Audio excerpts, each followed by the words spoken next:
You're watching the CG Live podcast.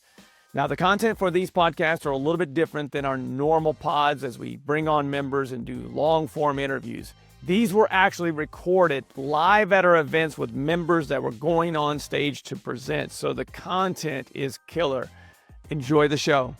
Welcome back into the Live Collective Genius podcast. I just got caught trying to watch myself on live Facebook feed. How vain is that to start this pod? I was like, oh my gosh, I got to share this and I want to see it. Sorry, ladies and gentlemen. Welcome in. We are live here in Sarasota. CG Select and Elevate event. I have one of my really, really good friends. I have the Collective Genius to thank for the relationship with this gentleman, Mr. Rhen Bartlett, Uncle Rhen, as my boys call him. Welcome, man. It's the first time on the CG podcast, man. Long overdue. Yeah. Good to have you. Speaking of Uncle Rhen, short Uncle Rhen. Because his son is what, 13, 14? He just turned 14. He's taller than I am now. It's kind of embarrassing. So that was fun. That was fun to see. Uncle Rhen is about the same height as his nephew Kai, who's just turned 14. That was fun to see. That tells me that, you know, when you're a parent, you see your kids every day. You don't realize how tall they have become. Yeah. But you obviously pointed that out to me yesterday. I'm guessing there's a few people upstairs that could call you Uncle Rhen as well. Maybe. Gold standards is the theme of the day today, and Rhen was asked to present a gold standard on acquisitions, the gold standard that he has for his business in Alabama. Rhen, you've been at this a long time, my friend. A lot of lessons learned. Yeah. I'm guessing the acquisitions presentation that you had today was from trials and tribulations of many years of doing the wrong things and adding and iterating, continuing to make this process better. Yeah, there was definitely a sprinkle of some of that. But really, Leon, it come from the gold standard idea, come from a presentation that we seen right here with Mr. Jeff Hoffman back in 2022. If you remember that, it was probably one of the most impactful presentations that I've got to experience at CG. And man, there's been some good ones. But what Jeff talked about was his gold standard and how he built Priceline.com. And, you know, he is the maybe one and only billionaire that I've ever met and shook hands with. And his standards created $1 billion in value. And he really talked about how he treated his people the most. That's what impacted me the most. It wasn't our standards on, you know, the technology side of thing. It wasn't our standards on pricing. It was our standards on how the customer felt and how our employees felt. And man, when I first heard that concept, it was just so different than the standards that I had conceived or placed on our business at that time. You know, also shared that like I am far from perfect, and I shared our standards, and you know, admittedly, many of them we don't hit often, but we wake up every day and we chase that gold standard. And I think if you can do that long enough, eventually you've got a shot at achieving greatness. The common theme that I've seen from Candy, Eric, and now you, Jimmy's going to present on the sales side of the once you acquire a home, how are you selling it in today's market? He's going to present the gold standard here. Actually, probably is on stage right now doing that. The common theme that I'm seeing go through this is that gold standard of treating your people the right way. And the best way to treat your people is to make sure that you're giving them all the resources to be successful. Like at the end of the day, they can't blame anyone other than themselves if they're not having success. That's a common theme throughout. Like if I look at the differences between where people are in their business, generally those that have that understand at a high level that you need the proper systems in place. You need a repeatable process for profitability. Say that 3 times twice.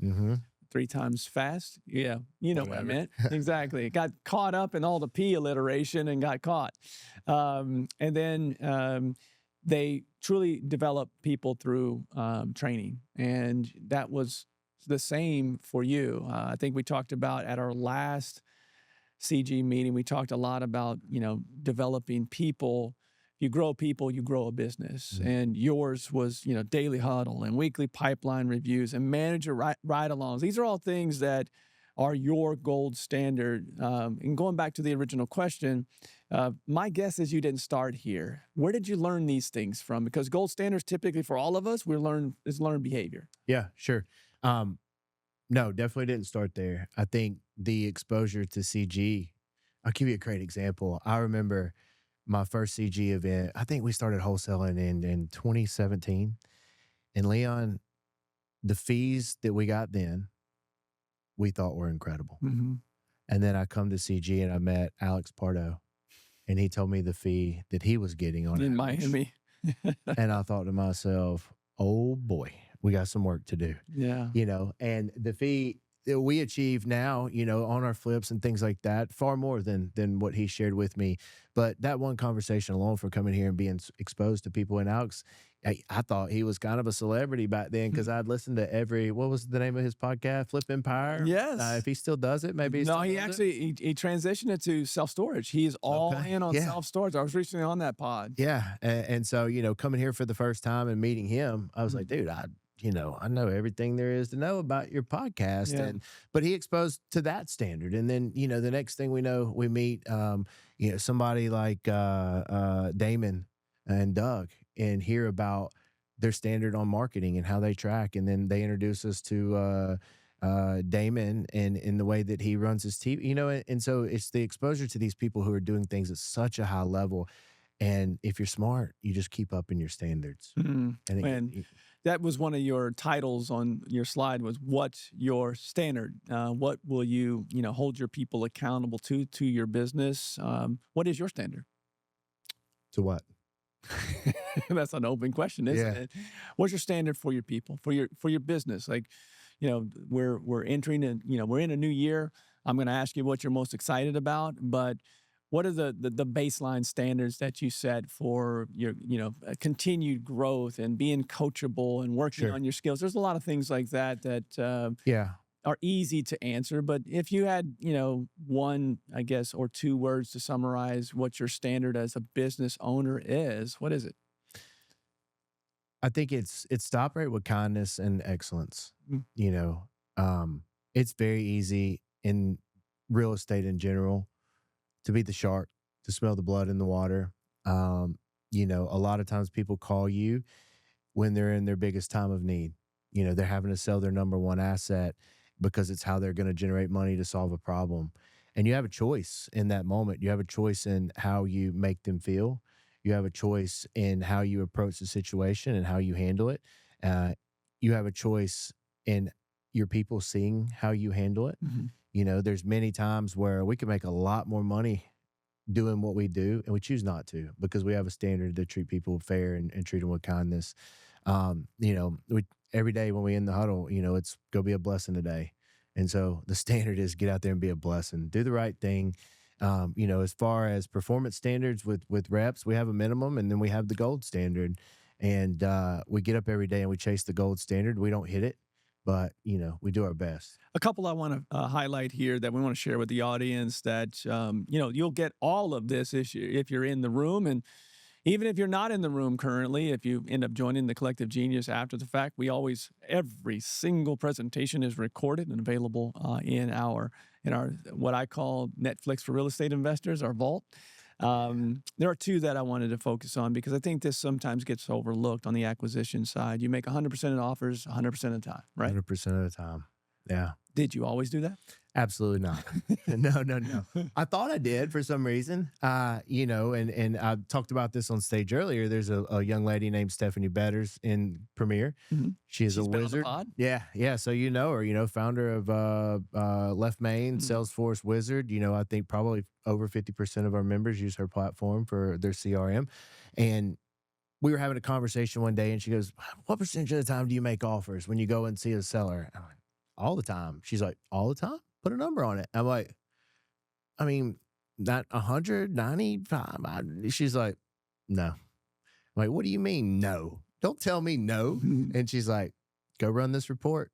Dude. She's like, I'm telling you no because I am more of an operations assassin than you are. No shame on you, Rhen, right?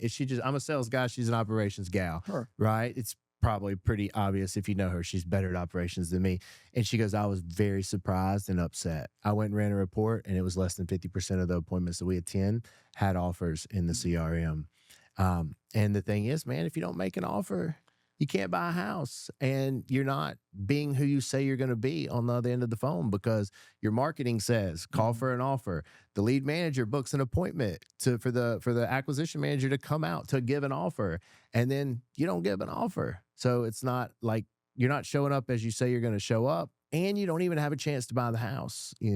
And so we ask ourselves, like, why would we not make an offer? Well, most of the time, it's poor training or poor accountability. That's what it comes down to. So we just bake in the standard. I don't care if they want $1 million and you have to offer $10, you make the offer. And we found that most of the time was the reason that an offer wasn't being made. We would be like, oh, this property isn't for us, because there was misaligned expectations. The seller's onset expectation was this number. We had to be way down here because of how we run our offers, the repairs, the actual value. And our people were just scared. They didn't want to hurt their feelings. They didn't want to be mean. They didn't want to be low ballers. Right. They didn't want to get cussed out or thrown out. But you'd be surprised. Set the proper expectations, have the right training. I'm saying that not to judge, because I know that I have myself, 11 years ago when I started in this industry, would go to a house, and I remember I couldn't offer more than $5,000 for the house in the Midwest, And they want 50. And you don't want to hurt their feelings. I'm not going to sniff 50. I'm not going to sniff 10. So guilty of that. And I also know the power of it. I have seen the power of it for a lot of our members that have made that transition to making 100% offers 100% of the time. But one in particular, I've actually talked about on the pod before. We have had a member that from their first year in CG, little over 5 years ago, was grossing $3 million. Annual revenue of gross of $3 million. In the end of 2024, not the end of 25, because it's bigger now, the end of 24, one of the simplest changes that they made by learning in this group that they needed to make 100% of the offers 100% of the time, their revenue went from $3 million gross. Doubled, didn't it? $3 million net. Oh. From 2021 to the end of 24, wow. The biggest change that they made in their business was they made offers in the living room. Now, this doesn't obviously apply on the virtual side, but it still does apply that you need to make offers 100% of the time. But in the living room, they were making 100% of the offers in just from 2021, January 2021, December to 2024. $3 million net versus $3 million gross. I think I know who you're talking to. Yeah. And I think it was their first meeting I was at the table. I won't take the credit for it. I'll just say I was at the table when they got their first CG slap. And from then to now, they're one of the most profitable operators in the group. And they, 4 years? 5 years. 5 years, because it was 2021. So 5 years.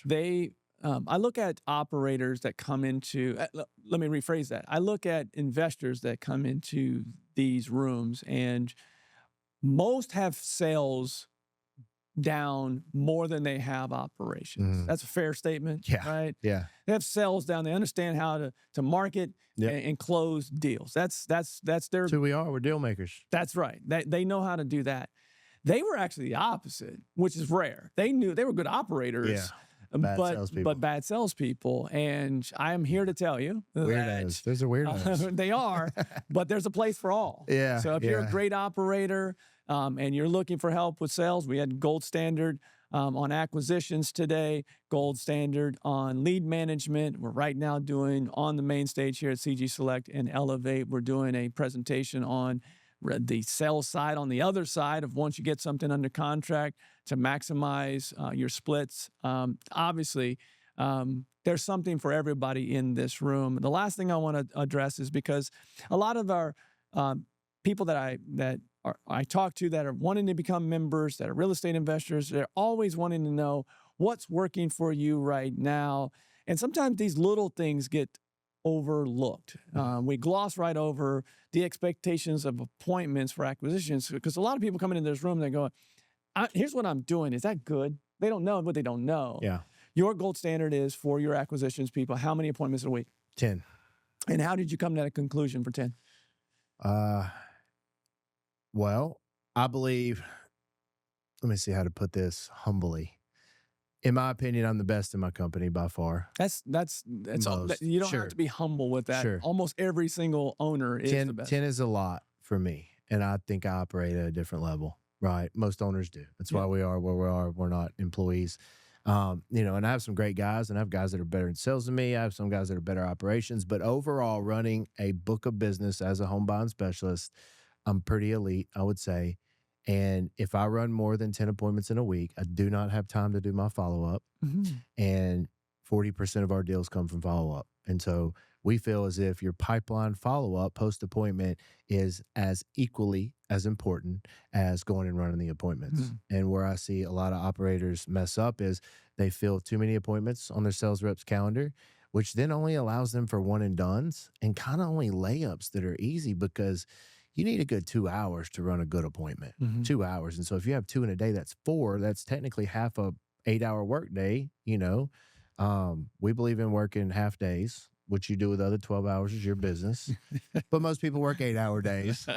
And so just if you're on 2 appointments and you have an 8-hour day, you've taken up half your day. And so you pack in 3 or 4, you have no time to go and do your follow-up. Right.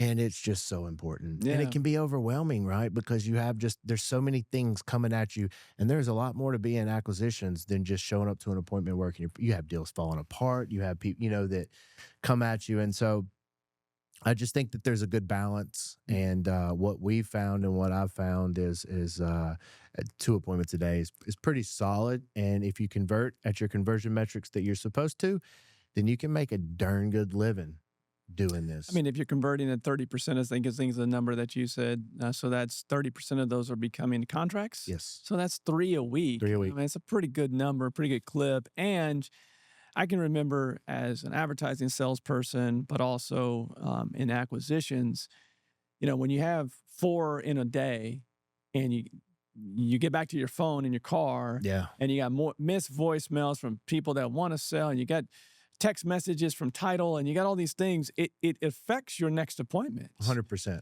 100%. And you need to be 100% ready to go and give everything you have to that next appointment. And so I wanted to focus on that, the 10 appointments a week, for that very reason, that, there's a lot of people listening to this going, man, I don't know if that's good. I don't know if that's bad. I think that's the max for most businesses, for an individual acquisition, if you want them doing it at the highest level. Yeah. And that's a full book. I had a guy, unfortunately he's no longer with us, but he kind of told me, he's like, look, I think 5, 6 is my sweet spot. And I didn't disagree. Different people operate at different capacity, and you get to focus, you get to spend more time. Buying a house or selling a house is one of the largest financial transactions that a homeowner will ever incur, And I think, I told him on stage earlier, I made this number up, but the average person buys a house twice or sells a house twice in their lifetime, right? Sounds good, It's not much more than 1 to 3. Yeah. And so range.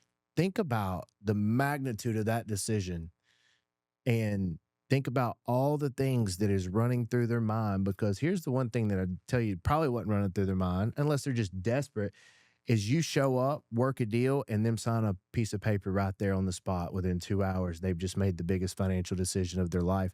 And if you are trying to rush to your next appointment because you have 4 on the board that day, you're going to miss what could have been an opportunity to truly help somebody, and help yourself and help the company, and, overall improve the community. Because what we do with these houses is we change neighborhoods.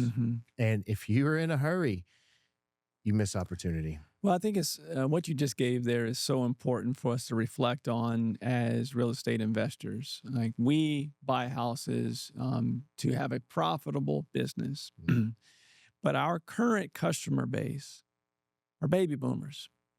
Baby boomers had a dream of home ownership.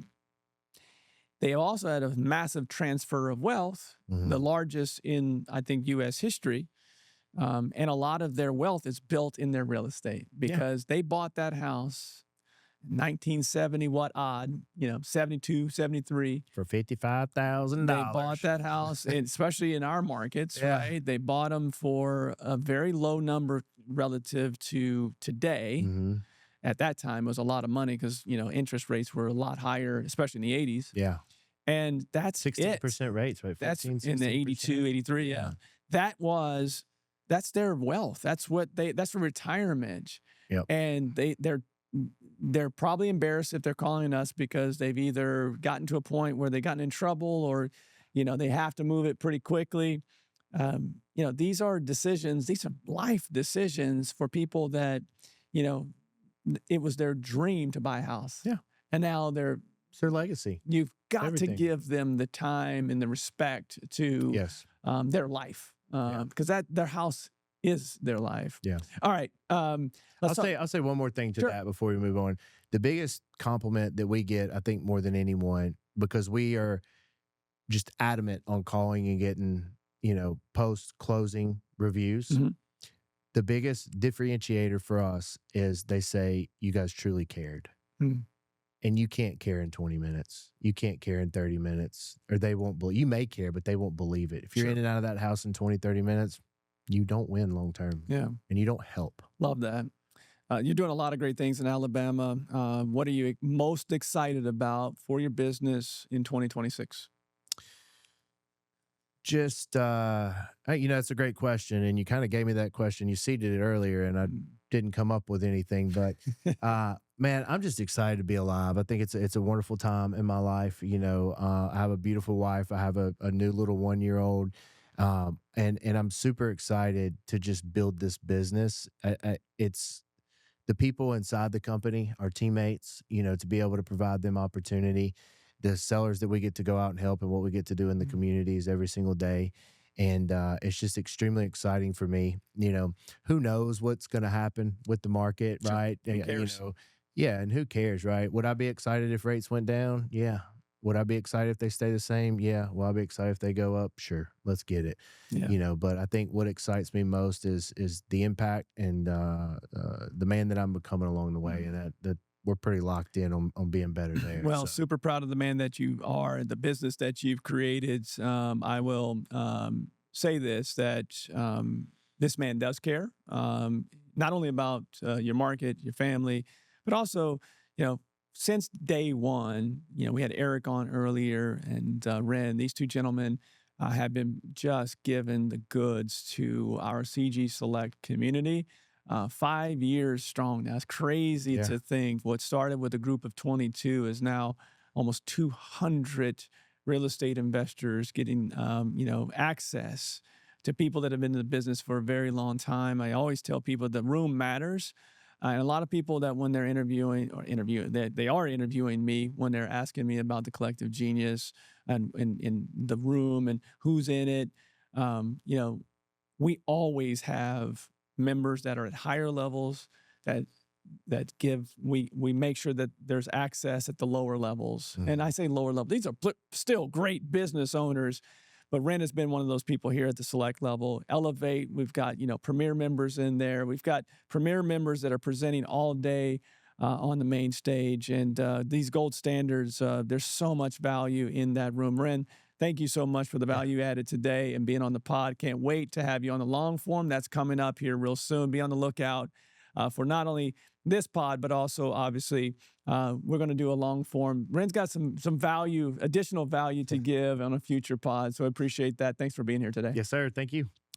All right, everyone. Goodness gracious. You got to get in this room.